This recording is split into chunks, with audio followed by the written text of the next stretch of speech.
নমস্কার বন্ধুরা, আশা করি আপনারা সবাই ভালো আছেন। প্রিয়াস কুকিং ব্লগে আবারও একটা নতুন রেসিপিতে আপনাদের সবাইকে স্বাগত জানাই। আজকে আমি সুজি ও দই দিয়ে একটি দারুণ স্বাদের নাস্তা রেসিপি শেয়ার করব। আশা করি আজকের রেসিপি আপনাদের ভালো লাগবে। ছোট থেকে বড় এই রেসিপিটা সবার খুবই পছন্দ হবে। তো চলুন বন্ধুরা, আজকের রেসিপিটা বানিয়ে নিয়ে যাক। এখানে একটা মিক্সিং জার নিয়ে নিতে হবে। তার মধ্যে সুজিটা একটু দিয়ে একবার ঘুরিয়ে নিতে হবে। তো একবার মিক্সিতে ঘোরানো হয়ে গেছে। এবার আমি এর মধ্যে ছোট বাটির এক বাটি টক দই অ্যাড করব, আর দিয়ে দেব স্বাদ মতো নুন,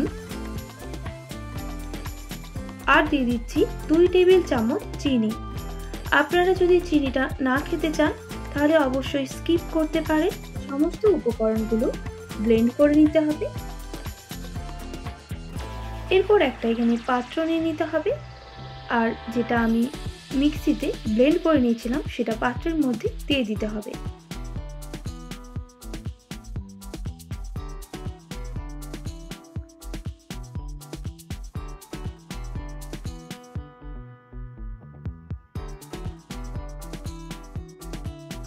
ব্যাটারটা ঠিক খুব বেশি পাতলা হবে না, আবার খুব বেশি ঘনও করা যাবে না। অবশ্যই এইভাবে ব্যাটারটা তৈরি করে নেবেন। এবার এর মধ্যে দিয়ে দেব বেকিং পাউডার। আমি এখানে হাফ টিস্পুন মতো বেকিং পাউডার ব্যবহার করছি। আপনারা চাইলে ইনো দিয়েও এই রেসিপিটা করে নিতে পারেন। আর দিয়ে দিতে হবে বেকিং সোডা সামান্য পরিমাণ। এবার ভালো করে মিক্স করে নিতে হবে। যেহেতু আমি ইনোটা দিচ্ছি না, তার জন্য বেকিং সোডাটা ব্যবহার করছি আর বেকিং পাউডার। আপনারা কিন্তু ইনো দিয়েও রেসিপিটা অবশ্যই করতে পারেন।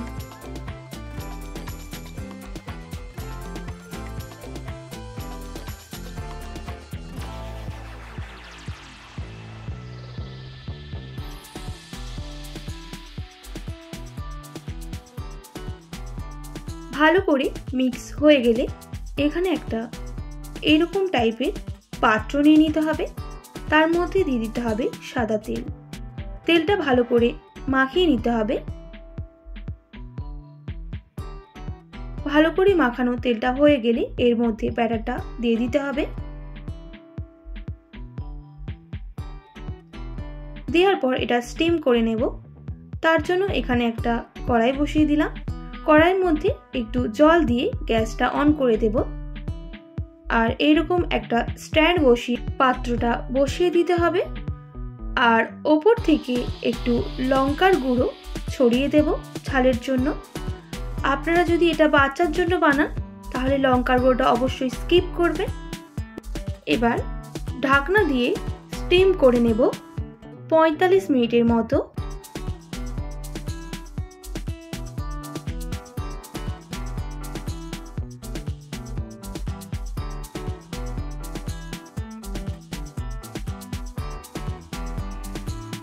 মিনিট পর ফিরে এলাম। এবার ঢাকনাটা খুলে দেখে নেব ভালোভাবে স্টিম হয়েছে কিনা। এবার একটা টুথপিক ব্যবহার করে এটা দেখে নেব টুথপিকের মধ্যে কিছু জড়িয়ে যাচ্ছে নাকি। তো দেখুন বন্ধুরা, কিছুই নেই, তাহলে একদম রেডি হয়ে গেছে। এবার নামিয়ে আমি ঠান্ডা করে নেব। বেশ কিছুক্ষণ ঠান্ডা হয়ে যাওয়ার পর এইভাবে ছুরি দিয়ে সাইডটা কেটে দিতে হবে।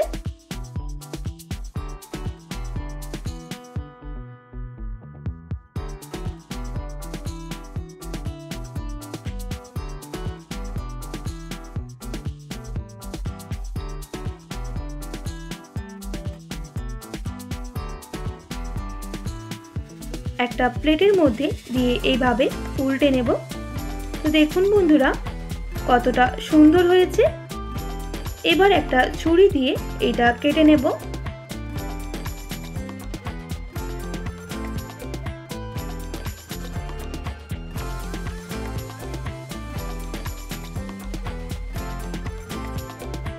আমি এইভাবে কেটে নিচ্ছি, আপনারা আপনাদের মতো করে কেটে নেবেন। এটা কিন্তু খুব কম সময়ে হয়ে যায়। আর খেতেও খুব সুস্বাদু হয়। একবার অবশ্যই বাড়িতে এইভাবে ট্রাই করবে, আর কেমন লাগলো কিন্তু কমেন্ট করে জানাতে একদমই ভুলবেন না।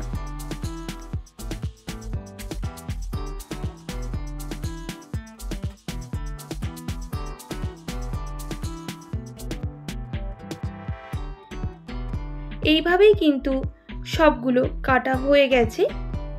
আমি আপনাদের দেখিয়ে দিচ্ছি কতটা স্পঞ্জি হয়েছে। এবার এগুলোকে একটু ভেজে নিতে হবে। তার জন্য একটা ফ্রাইং প্যান বসিয়ে দিলাম, দিয়ে দিলাম সামান্য পরিমাণ সাদা তেল। এবার তেলটা গরম হয়ে গেলে দিয়ে দিতে হবে সরষে।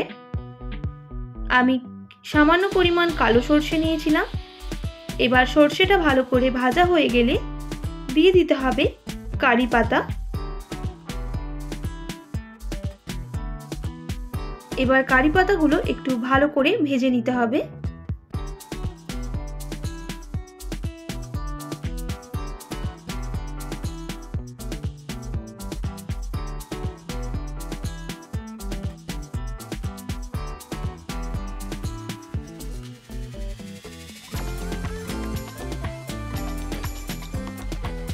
এগুলো যদি ভালো করে ভাজা হয় তাহলে কিন্তু গন্ধটাও সুন্দর হবে আর খেতেও খুব সুস্বাদু হবে।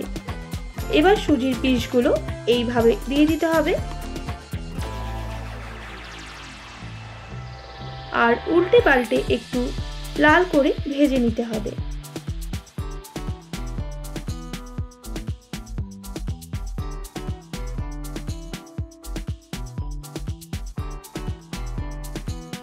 আর এক দিকটা ভাজা হয়ে গেলে আরেক দিকটা উল্টে দিচ্ছি।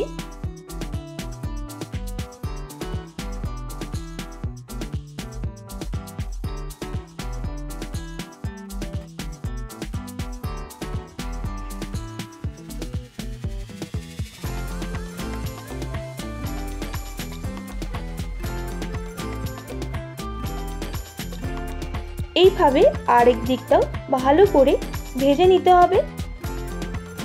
লো টু মিডিয়াম আছে কিন্তু এগুলো ভেজে নেব।